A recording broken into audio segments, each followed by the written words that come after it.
Ya, selamat malam. Kembali lagi bersama saya dalam Ciutan Sastra Melankolis. Kita masih membahas topik yang sama, yaitu kritik sastra. Tapi kali ini kita lebih ke dalam lagi. Ya, kita kalau membahas sesuatu, pasti kita harus tahu tujuannya untuk apa. Betul tidak? Ini. Jadi, apa sih fungsi kritik sastra itu sendiri? Fungsinya untuk apa sebenarnya? Karya sastra itu ditulis, lalu dijual, lalu dikritik lagi untuk apa? Apa sih tujuannya? Nah ini. Jadi saya telah menemukan ada beberapa hal yang perlu adik-adik tahu. Di sini ada 3 hal fungsi kritik sastra itu sendiri. Yang pertama, menurut Semi, ini salah satu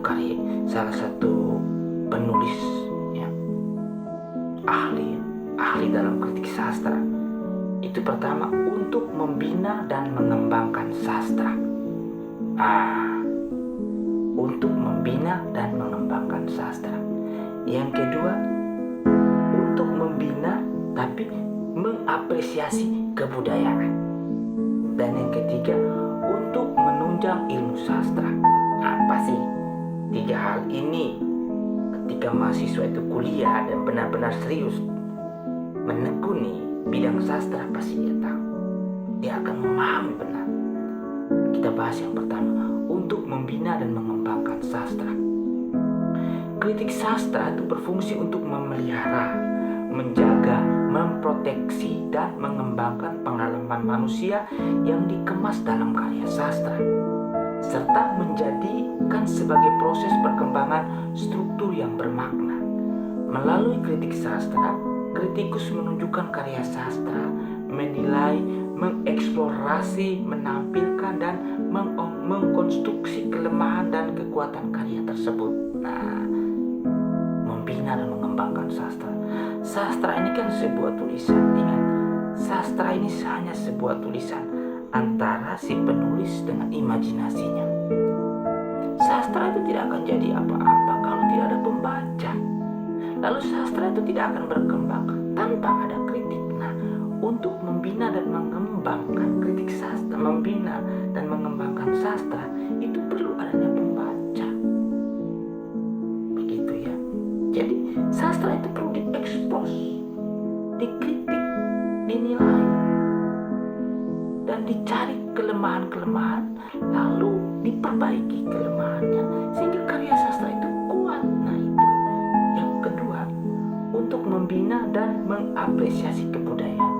Kita tahu bahwa Nusantara ini kaya akan budaya.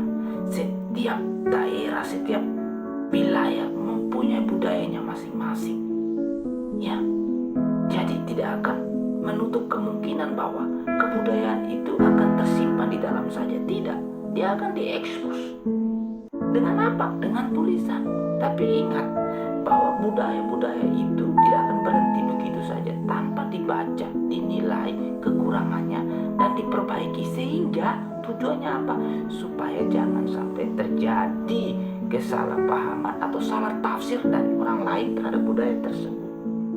Ya, karena kita tahu bahwa karya sastra itu hadir dari berbagai budaya. Begitu ya. Saya tidak akan berbicara tentang karya sastra, contohnya apa, pasti kalian tahu sendiri ya. Yang berikut, untuk menunjang ilmu sastra. Saya berbicara tentang sastra, berarti saya bicara tentang ilmu. Ilmu itu adalah sesuatu karya yang sudah diukur berdasarkan satu teori, yang berikut data yang akurat, ya, studi lapangan yang sesuai, kasus yang sesuai, sehingga bisa dijadikan ilmu. Ya, kita melihat bahwa karya sastra itu ada 3 genre: prosa, puisi, dan drama. 3 bidang ini sudah didasarkan dan dia harus dipelajari di setiap perkuliahan, baik dari jenjang tingkat SMP, SMA, perguruan tinggi. Jadi untuk menunjang ilmu sastra, kalau memang orang karya sastra itu tidak memiliki ilmu yang baik dan untuk dipelajari, tidak usah. Tujuannya ya untuk bermanfaat bagi pendidikan, terutama yang bergelut, yang berkecimpung dalam dunia sastra. Nah itu tujuannya ya. Jadi fungsi dari kritik sastra itu yang pertama untuk membina dan mengembangkan sastra, yang kedua untuk membina dan mengapresiasi kebudayaan, dan yang ketiga untuk menunjang ilmu sastra. Ya, kita ini terkenal dengan budaya, Sabang sampai Merauke banyak sekali budaya. Tapi kalau sastra itu sudah berangkat sampai di situ lalu mau diadopsi dalam dunia pendidikan sebagai ilmu, kita harus kritik dulu. Jangan sampai salah sehingga ketika dijadikan sebagai bahan pelajaran, fungsinya untuk apa? Benar atau tidak? Misalnya kita bicara tentang budaya Batak dengan budaya Toraja, apakah ada kesamaan atau kemiripan?